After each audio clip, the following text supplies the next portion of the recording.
Welcome to The Explainer.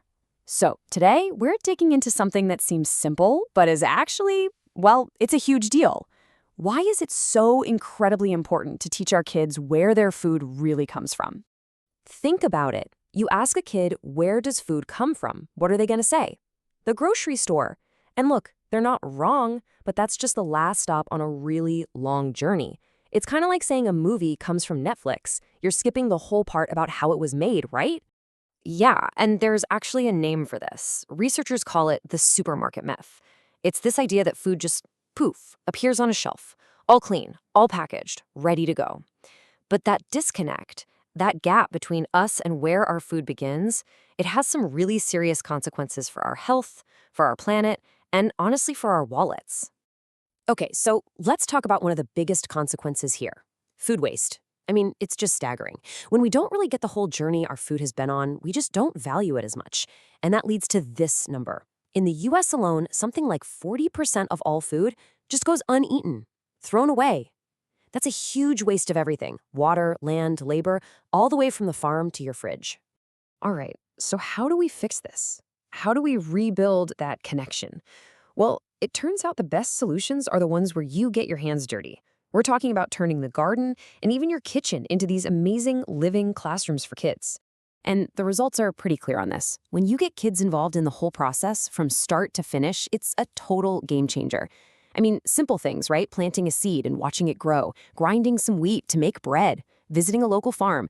Suddenly, this big, abstract idea of a food system becomes something they can actually touch and see and understand. This is a perfect example of what I'm talking about.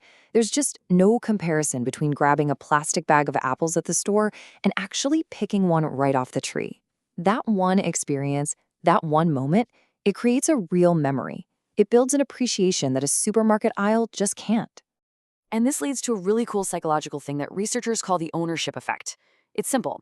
When a kid helps grow or prepare their food, they feel a sense of pride, of ownership. It's not just a carrot anymore, it's their carrot. And you know what happens? They're way more likely to eat it. They become more curious, more adventurous eaters. But, it's not just about doing, it's also about sensing. There's this amazing method out of France called the Sapere method, and it's all about using every single sense, smell, taste, sight, touch, even what food sounds like, to really explore it. The idea is to get kids to describe what they're experiencing without saying yuck or yum, and it turns learning about food into this incredible sensory adventure. And this isn't just a few schools here and there. Whole countries are getting on board with this. Look at Japan. They have a national law called shokuiku that makes food education and eating together a fundamental part of the school day. Or Brazil, where the law says at least 30% of school food has to be sourced from local family farms. These are big national commitments. So let's see how this all starts to build up. We're moving from these individual activities into real system-wide changes, especially in our schools. Here in the US, a huge part of this is the farm-to-school movement. It's a pretty brilliant strategy that tackles this from two sides. First, it gets fresh, local, healthy food into the school cafeteria. And second, it weaves education about farming and nutrition right into the classes students are already taking. And let me tell you, the scale of this thing is just mind-blowing. It started out with just a few programs back in the late 90s, but now it has absolutely exploded. We're talking more than 74,000 schools all across the country are part of farm-to-school programs. That's millions and millions of kids. And of course, as the students get older, the lessons get more sophisticated. You have curricula like FoodSpan, which helps high schoolers connect the dots. They start to see how the food on their plate is linked to these really big, complex issues, things like social justice, public health, and the environment. So what's the bigger picture here? What's the end game? Because really, it's about so much more than just getting kids to eat their broccoli. It's really about pulling back the curtain on that whole journey from farm to fork.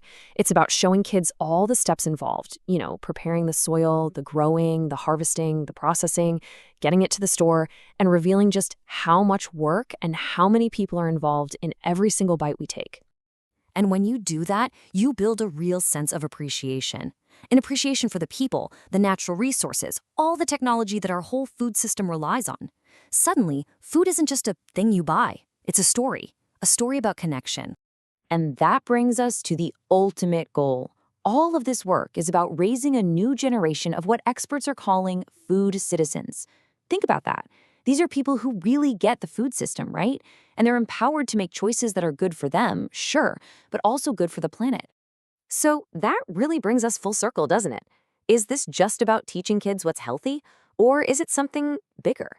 By teaching kids where their food truly comes from, are we actually planting the seeds for a healthier, more sustainable world for all of us?